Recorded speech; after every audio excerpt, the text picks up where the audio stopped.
Okay, so good morning. So encapsulations refers to the process of bundling data by using a method. So in order for an authorized access of data in a specified class. Okay, so let's start.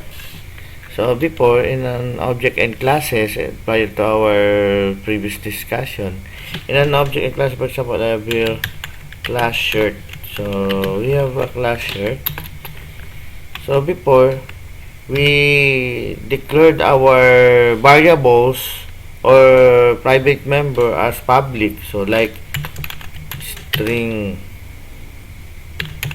brand, this one, car size. Ayan. So once na we created a class shirt. So if ever na you have to create an object. So shirt s is equals to new shirt. So again, this is a process of instantiation. So as you are creating a new instance of that particular class shirt, pinangalanan mo s. Das s is an object. So once na na-create ng object, so accessible ang mga data members sa methods na meron ang class na yon if that is declared public, like s.brand. Yan, you can assign a value to the private to the data member of that particular class, like this one. So for example, I have here paint shop.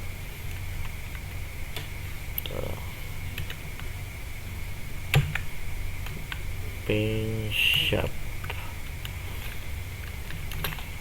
Yan.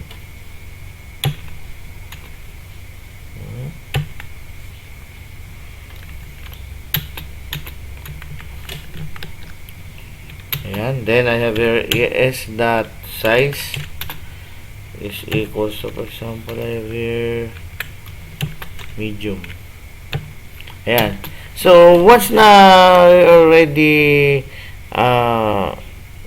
assigning a value to that particular data member in other class, since na this is declared public, so we can now display that value. So void display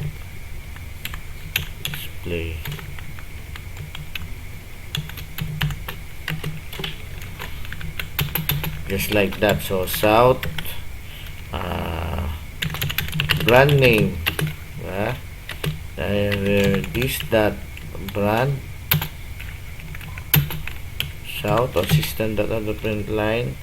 So size of that t-shirt is either this dot size.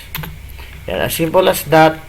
So that is a void method. So s dot display, you can call that method.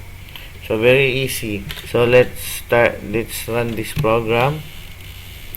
Ayan. So if you notice that it is a very simple na program using object and classes na you declared public in the data member. Since na public, nag-assign tayo ng values to that public variable or public data member, like this one. Then after that, you can call the void method. Okay, so that is in an object and class discussion. So today, we will perform encapsulation. So since encapsulation is very important pillars of object-oriented programming, na we have to bind that data to the method. So encapsulation is data hiding. So to prevent unauthorized access to other user. Okay, so you have to perform encapsulation to this one. So buburahin ko yung ibang yan, so buburahin ko yung ginawa. In encapsulation, we have to declare the private member. We always declare private member as private. Ayan, so to prevent unauthorized access. But I am not saying that all data member must declared private. Pero since na encapsulation ang ating discussion, ayan, so ito na po yun. So since na private ang declaration ng ating data member, once na nag-create ng object like shirt s equals to new shirt, So, S is an object. Once na S dot, we want to access that data member, hindi na siya available ang brand at saka size. Kasi, nilimitahan ni shared class ang access nito. Yeah, so naka-private siya. So, to do that, in order for us to assign values to that particular data member, so kailangan natin ng setter and getter. Setter and getter is most important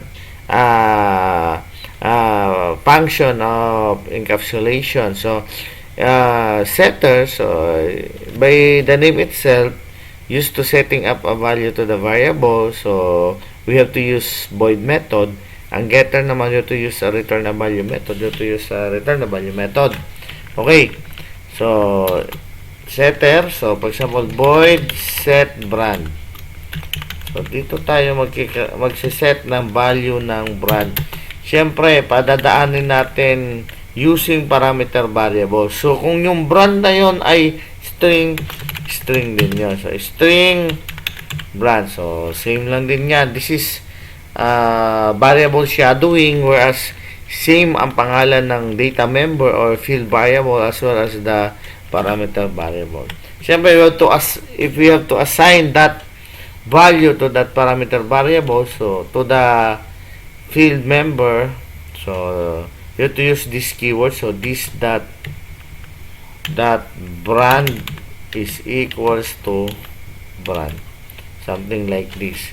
So nagsiset na tayo nagsiset na ng brand. Syempre magsiset din tayo ng size. So void set size. So that size is car. So kailangan din natin ng car here. So car size. Yeah, so this dot size. So this dot size, you're referring to the field member or field variables, is equals to size. Size, this size, you're referring to the parameter variable. Okay, so siyempre, nag-create tayo ng method. Siyempre, tatawagin natin yung method na yon. Kailangan natin ng actual value na ipapasa dito sa mga sa mga parameter variables. Okay, so s.set, yan, di ba? So, set brand. So, magsiset tayo ng brand na bench. Yan, di ba? So, s.set size. So, since na-carry yan, single quotation for some more large. And as simple as that, that's it. Okay, so after that, getter. So, gagamit tayo ng getter. So, siyempre, string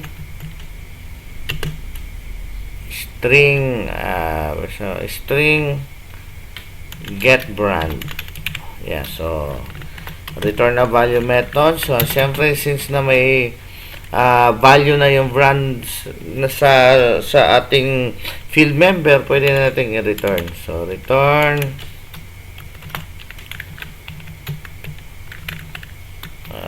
this dot brand. Ayan, so make sure na ang return statement nyo, this dot string, siyempre string ang i-return mo. So, pwede rin like this one I have here. So, i-return din natin yung isang field members. String get size. Ayan, so mag-error siya. So, siyempre, string na mo. Ang size ay car. So, pwede mong car get size. So, return, ito yung return keyword. So, this dot size. Yes. Yun na. So, meron na tayong getter and setter. So, this two is the setter. You have to set up value to the variables, the field variables. So, you're using void method. You're using parameter variables to passing up the variable. Then, after that, pwede natin i-return yan using return a value method. Yan. So, if you want to print that one, so, pwedeng ganito, south, brand name. Yan, di ba? So, plus s dot get brand. Yan, simple as that. So, south size plus s dot get size. Although pwede to, but sabi ko sa inyo before, ang return a value method much better na you have to use temporary variable to hold that return a value method. Pwedeng tayo mag-declare ng variable string string brand. So for example, string brand is equals to s dot get brand. Ayan, so nilalagay ko lang sa temporary variable. So car size is equals to s dot get size. Ayan. So instead na s dot brand directly print, pwede mong yan dyan brand. Ayan, diba? Although pwede yung pero standard programming or good programming practice na they always use variable to hold up a value. So size.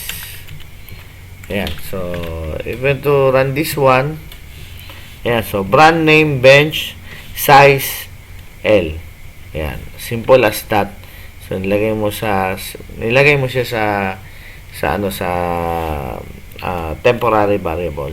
So getter and setter, although getter and setter is advisable in object-oriented programming, but not really all the time. Kasi ang goals na programming, the lesser the code is, much better. So dito, pag masyado nang madami ang data member, magkakaroon ng yung pagkagulo-gulo, magkakaroon ng lengthy of lines of code. So ayaw natin yon. So to prevent that, halimbawa marami ng data member, pwede tayong gumamit ng isang setter na lang. For example, void set value. Yan, for example, void set value. So pwedeng dito na natin ilalagay parehas. Okay, so for example, I have here string brand car size. Yan, simple as that. So this dot brand. Ayan, so sa halip na magkahiwalay, pwede natin pagsama-samahin yan dito. This dot size is equals to size. Ayan, siyempre buburahin natin binuo natin yung setter na dalawang void. So ayan, so pwedeng ganyan. Siyempre, pag ganon, s dot set value. Ayan, so string, for example, here Lacoste. Ayan, diba? So size, I have here s. Ayan, so same din naman yan. Ayan, void set value.